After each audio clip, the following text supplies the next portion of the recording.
Debosyon mula sa kasama ni Jesus ngayong Martes, ika-12 ng Agosto, na pinamagatang Kadenang Di Napuputol, mula sa panulat ni Ginoong Øystein Brinch na taga Oslo, Norway.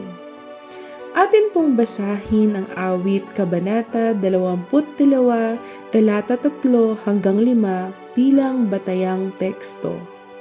Ang ating pagbabatayan para sa refleksyon ay mula sa Deuteronomio, Kabanata 33, Talata 7. Alalahanin ninyo ang mga lumipas na panahon, ang mga salinlahi ng mga nagdaang taon. Tanungin ninyo ang inyong ama at kanilang sasabihin, pati ang matatanda at kanilang sasaysayin. Isang panahon ng tag-init, nagbakasyon ako ng 1 linggo kasamang aking kaibigan sa Kirkwall, isang pantalan sa Orkney Islands sa hilagang silangan ng Scotland.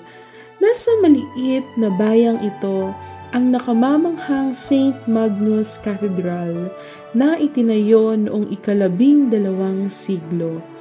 Itinatag ito ng Norwegian Earl na si Ranvald. Noong linggo, nag-attend kami sa isang worship service. Halos mapuno ang malaking simbahan.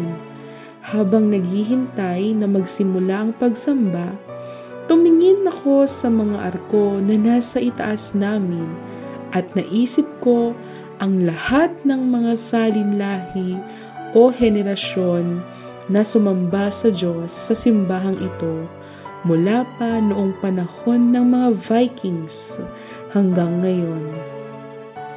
Parang may isang walang patid na kadena ng mga taong naghahanap sa Diyos para sa gabay, lakas at kaaliwan. Naalala ko ito sa St. Magnus Cathedral, pero ganoon din sa aming maliit na lokal na simbahan. Pareho lang ang Diyos kahit saan tayo naroroon. At sama-sama tayong naghahanap sa Kanya. Tayo ay manalangin at isama natin sa panalangin ang lahat ng Kristiyano sa buong mundo. Mahal na Panginoon, salamat po sa iyong biyaya at pagmamahal at sa mga henerasyon ng mga mananampalataya na patuloy na nagbabahagi ng iyong magandang balita sa kanilang mga kapitbahay. Sa pangalan ni Jesus, kami ay nananalangin. Amen.